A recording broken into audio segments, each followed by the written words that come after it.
There we are. We are live. I'm using StreamYard. Is it kind of a plugin, I guess? Yeah, it's kind of like a plugin for YouTube. And I'm also going to, let's see. Um, yeah, this is new. I'm going to just hope for the best here. Um, I wanted to give a recap of my election. The local government is kind of an interesting beast.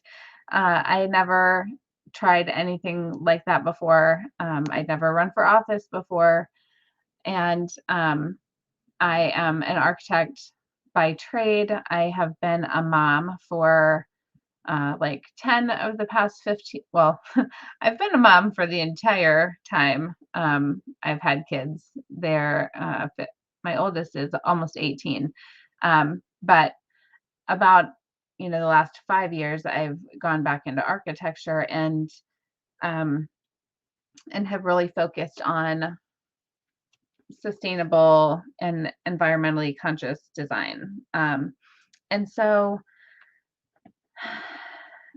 let me just talk for a minute about the whole election, and then I want to cover some of the things that I had researched during the election because I feel like it's going to be really important for my platform moving forward. And, honestly, I don't know if I'll run in the next election.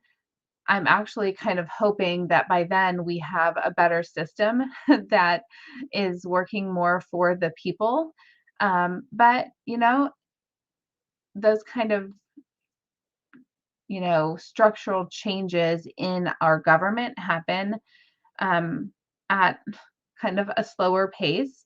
So if 2 years from now there is another local election and there will be one trustee seat coming open and the fiscal officer seat coming open. And um, in this election, the fiscal officer was very vocal in support of the incumbents. And so let me just say, if you have a financial background or inclination, we need to talk because um, he is not, in my opinion, doing what's best for the township. But let me get into that as I share a little bit more. So the election was on Tuesday, and I actually came in fourth out of 6 people. The 2 incumbents got the most votes, and then after that was guy who was our county recorder and has been in and out of our local government. And he came in third. And then I got about a little over 1,800 votes. The winners got about a little over 3,000 each. But, I basically decided in August to run. And so my campaign was pretty short in general. And I kind of came out of left field. I've been in the community for about 14 years, but the past couple of years, I've gone through a lot of personal stuff and have not been very involved in anything.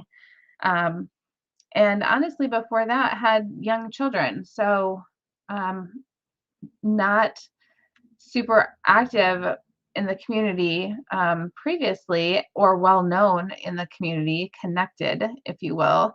And so to come in and really, put a strong foot forward and I feel like a great campaign together. I'm really proud of myself. And, um, I think the lessons that I learned is that more people, maybe more people read like printed like mailers. So the incumbents set out so many mailers. And I feel like one thing that they were not doing is they were not online. And I felt like my entire campaign was online. I was doing blog posts and live videos and Q&A sessions and all this kind of stuff. And all they were doing was like looking at the competition and sending out mailers in opposition of whatever we were saying.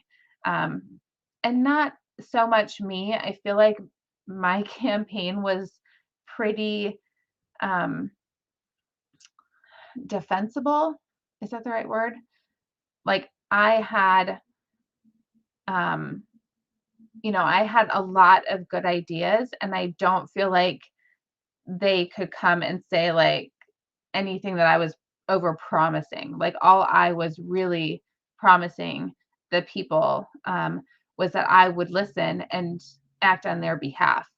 I feel like, I was, saying I wanted to stop overdevelopment and I wanted to preserve nature and bring our community back together, have better spending, like I was like the optimist side of everything. The One of the other candidates was constantly saying that he would lower property taxes. And that was really an easy target for the incumbents to come at him and say, well, you can't lower property taxes because these are like levied funds and taxpayers vote on those. And I mean, they basically, if you don't do your own research and you just believe what they tell you, you're going to think, well, this guy is full of crap. Like he can't lower property taxes because they said that, only voted funds can lower property taxes. But since I'm doing this StreamYard broadcast, I'm able to share my screen with you. And what I'm going to do is I'm going to show you a couple of the articles that I wrote. And what I did in this whole campaign process is I did so much research, and I didn't even realize how much of an investigative reporter or like a truth seeker I was going to turn out to be. But I was actually really good at that. And so I shared several articles on my campaign website that I've actually brought over to my amykunkel.com website so that you can find it indefinitely. And I want to see if I can share my screen here with you. And let me see if you can see that. I feel like I can't see. Oh, look at, you can see that. Okay. So I started doing these articles showing people, like basically backing up what I'm saying, backing up for, one of the biggest parts of this campaign was that I wanted to stop overdevelopment. And I know that this is happening all over the country. Wherever there's farmland, it's disappearing and it's turning into city. And so I wanted to do kind of a cost comparison showing how much our development costs us. And so I did this blog post, and it is going to, I'm just going to see if it's taken a minute to open. But basically what I showed here is if you have, I did 4 different case studies, and each case study showed a single family home, how much taxes they pay, and how much they cost the township in police, fire, schools, like the basic services that the township provides, and then how much profit technically like gets reinvested back into the township. So one case study $450 profit. Another case study, $5,000 profit because the home was bigger and had a little bit larger property. And then this one, $17,000 profit. So what we're seeing is the bigger, the newer the homes, the bigger the property, the more taxes they're bringing in for the township. And then you have a multifamily development that breaks the bank and actually costs the township about $33,000 a year. So I was trying to just analyze, like, why are our trustees and our zoning, why is it all designed to keep, bringing in these developments? And why do we keep allowing them to be rezoned to high density, like multiplex, duplexes, triplexes, that kind of thing?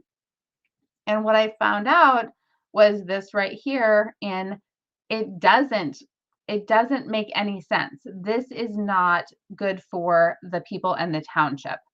So then I kind of kept going, and I would like dig into the truth of each of these things that I was looking at. And I would find misinformation. I would find them really not acting on the behalf of the people, but more so funneling. I don't know if funneling is the right word, but essentially money from the public and from the taxpayers were going to big business, big developers, and not not things that benefit the community. So,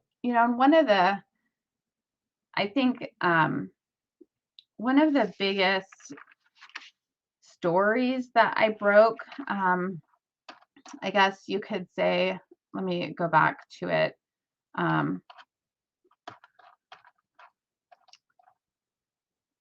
Whoops, hold on. So all this content now is going to be on my Amy Kunkel page. And I hope that, if you're interested in reading some of the articles, I'll have them there. One of the biggest stories that I feel like I kind of broke that hasn't really been responded to from the newspaper. Like, I actually was able to talk to the reporter who wrote the original article that basically I show here the article title and how it's misinformation. And basically, if you're not from here, the gist of this is how misinformation happens. Like an article title will basically tell you what they want you to know or think about what you're going to read.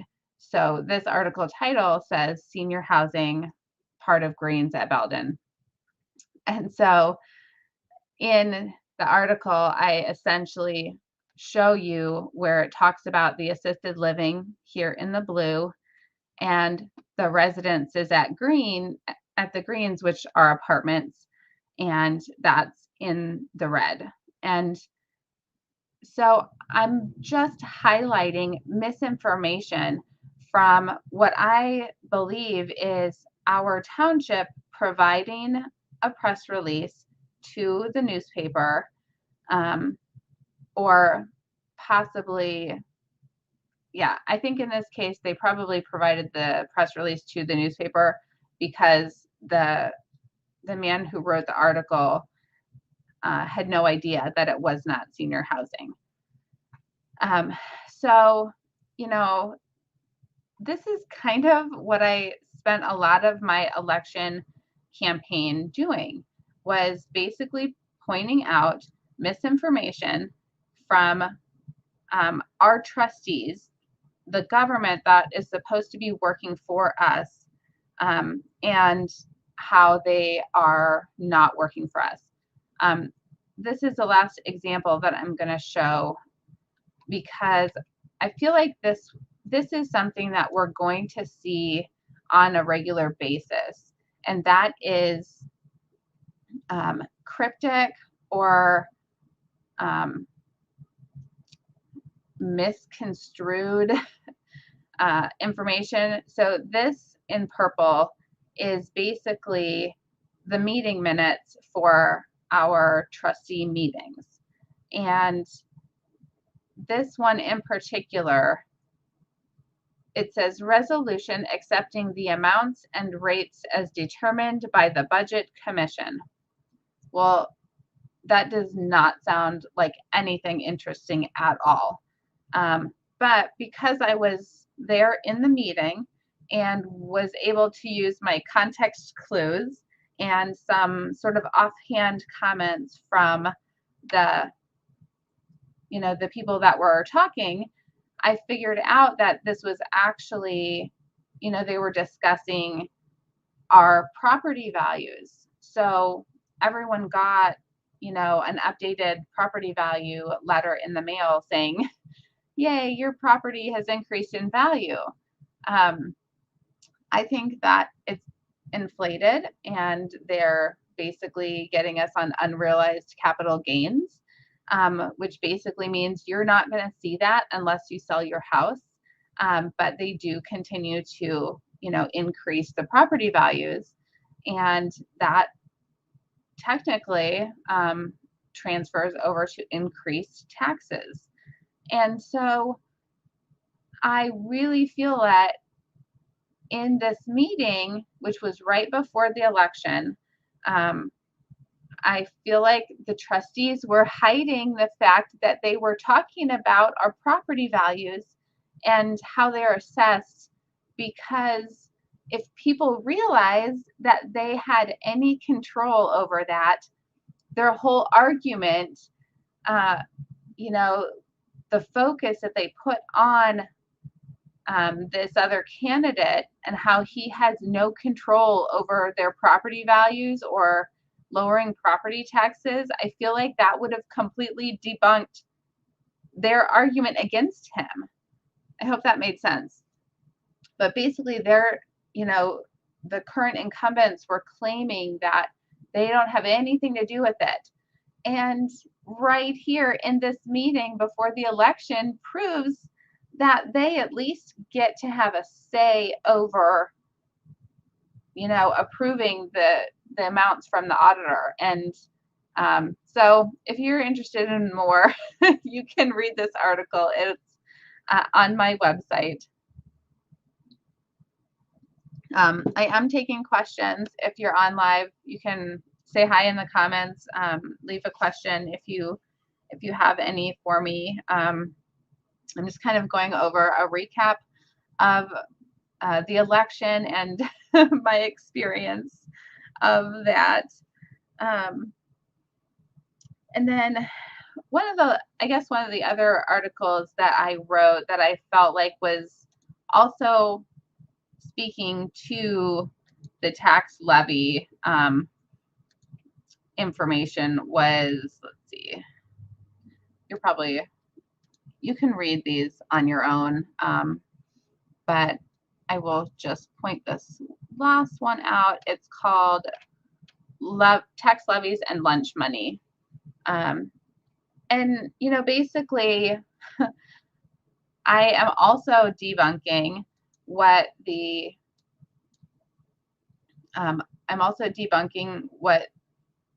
current incumbents are saying against that other candidate, in that we don't have any, they're saying we don't have any control over tax levies. You guys approve those. You taxpayers approve those tax levies. And they're correct to a degree. What they're being deceptive about is that tax levies are budgets, and when their department heads come to them with additional needs, they want to increase their budget, the trustees approve that tax levy and put it on the ballot for the voters. And, I've heard so many people say, well, I'm not complaining about taxes. Like if our fire in our schools, if they need that money, like we have great schools and we're very blessed and all that. But what I'm explaining in this article is that this is just a budget. And I used an example from I think it was December 10th of 2019. The fire chief came to the trustees, said that they needed an increase in their budget because they needed underwater rescue equipment. They needed more money for maintaining vehicles. They needed money for a new ambulance, like whatever it was. They gave him the list. And that's really all we saw in the meeting minutes. We didn't really see any other discussion of it. But you see the trustees approve it and recommend it to go on the March 2020 ballot. So it's not true that trustees don't have anything to do with tax levies.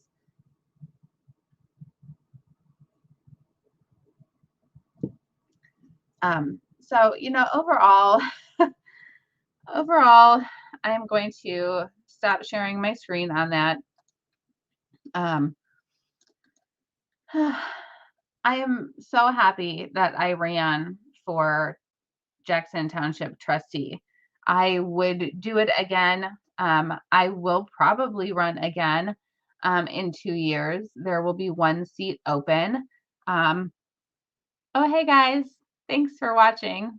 Yeah, I wanted to pop over on YouTube because I feel like it's something I want to start doing here, just providing some content and some more investigative reporting because I I think that's really needed right now when we have a lot of misinformation coming from everywhere. And if I learned one thing about the mailers that were sent out by the incumbents is that people really do believe what you tell them.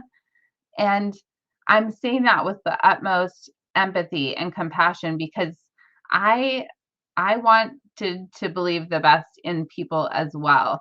And so when you're getting, a mailer from your current trustees saying this is, telling you how it is, telling you that, they don't have anything to do with taxes and levies, like you believe them, but it's not the whole truth. And I feel like one of the things that I was able to provide with all of the articles that I wrote and all the research that I did was I I was able to prove some of these points and prove some of these things wrong. I just don't know that I had enough time to get the reach out there. And so that's why I'm still here. That's why I'm going to keep going on this because by golly, by the next election, people will know who I am. um, and so the other thing that I did want to kind of like wrap this all up with a big unfortunate bow was is the connection to sort of the bigger picture. I guess I thought and I didn't realize that our local governments, like I didn't think that our local governments were really involved in like the Great Reset, like the World Economic Forum and their plan to I think they like their motto was by 2030 you'll own nothing and be happy. And and I am just like not, I am absolutely not a fan of the World Economic Forum and the Great Reset, because I feel like it's a complete, I mean, it's basically like the top 1% of, the government and the big corporations, and they're not work. It's not good for the people. And I wanted to say, one of the articles that I'm working on right now is this whole green energy funding and how it's being utilized by local governments to create housing. And one of the big picture things coming from the Great Reset and the World Economic Forum is like they're going to own everything and we're going to rent from them, is sort of how I translate that. So I had people calling me, while I was running for my campaign, calling me because their taxes are getting so high that they're not going to be able to afford them. And, I can see it kind of coming from that perspective where people, we're paying people not to work. We just have all these other systematic problems. And one of them is, people aren't able to work a job that pays enough for them to pay these high taxes. And so the big picture of the Great Reset and how are they going to own all this housing that we're all supposedly going to be living in was sort of revealed to me. Actually, I do want to share my screen one more time because I want to show you this Ohio PACE funding. So I had mentioned, oops, it's ohiopace.org because of course it's a nonprofit. And I'm going to share my screen again because I love this screen sharing feature. So this is Ohio PACE, and they are basically using money from the Green New Deal, all of this money that's coming into green energy projects. And they're working with your local government to get projects in your area. And I checked several states, and every state that I checked has a PACE program. So like Minnesota, Oregon, like all these places have Ohio PACE projects. And what I want to show you is, if you go all the way down to the bottom, in the resources, it says PACE eligible areas, and it has this map. And I don't know, I haven't really done enough research to figure out why some of the places are blue and some of them are not eligible areas right now, but this is Stark County. Let me see if you can, let me zoom in here a little bit.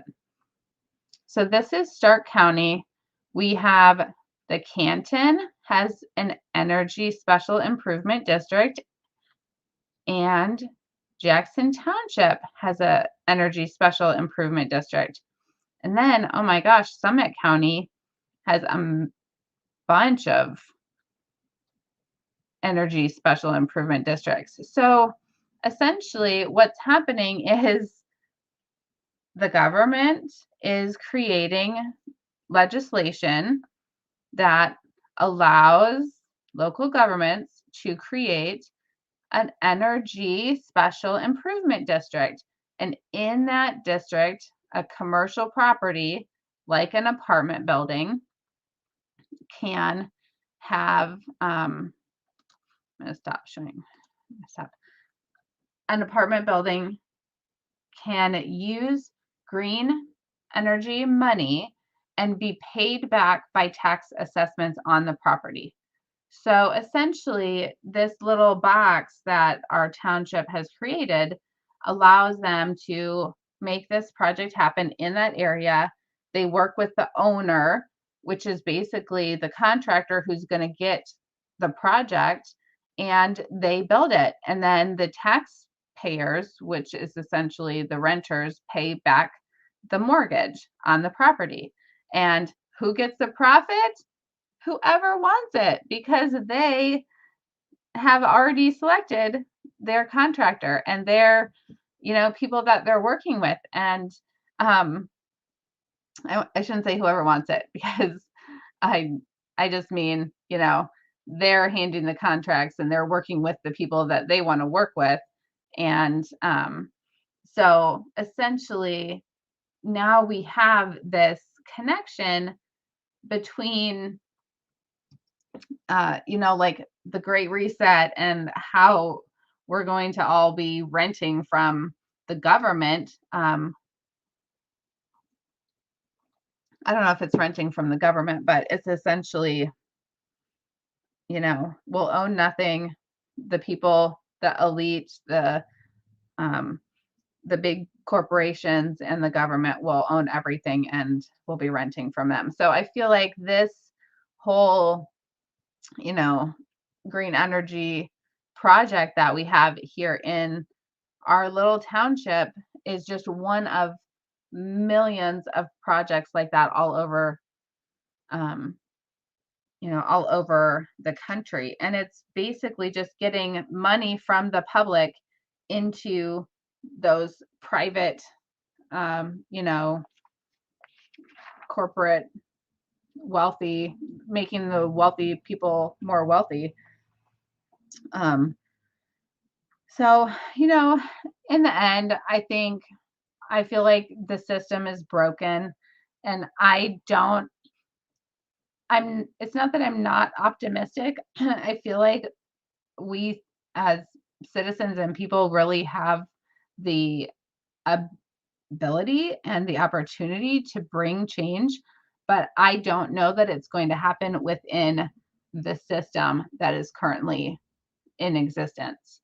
I think sort of some things that are happening in the world, um, are really that, bringing some of these systems down. Like we're seeing the Fed and the Fed chair and um, Janet Yellen and all these people, just absolute millionaires now from their like insider trading. And I think things are going to be coming out, and exposed here in the next couple months, that I think is going to change how our system works. Like, I don't think the system can be fixed. I think it needs to be dismantled, and we need to rebuild something different from the ground up.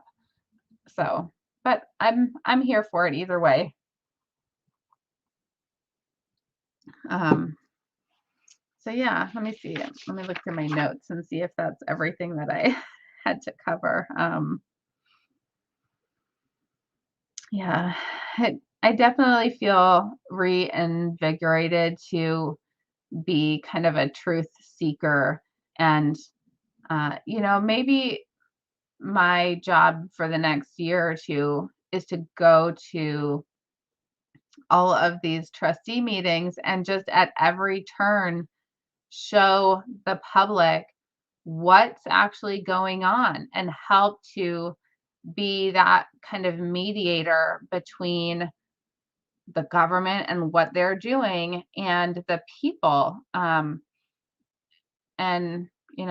I don't know what else to do, but I feel like, um, it was a great run at the election, but it's not over. Um, I think it's sad that, we,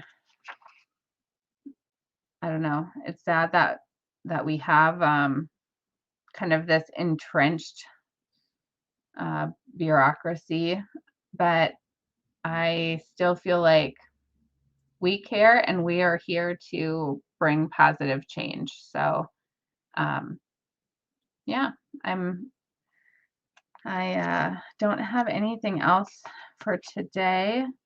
I am going to probably work on another video, which I'll probably post on this channel, um, about my whole green energy, that whole green energy project that is going on here in the township. That's obviously not, um, really been talked about very much. So I am going to be working on that this week and working with some Stark Parks people. I think I'd like to maybe get into the natural resources side of things.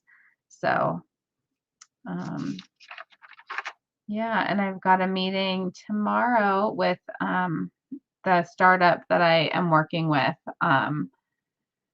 to check out a metal fabrication shop and our first shipping container house project, that's going down south of here, quite about half an hour or so. So yeah, that's what I'm doing this week. Thank you guys for being on. I think I shared everything that I want to share. I'm trying to think.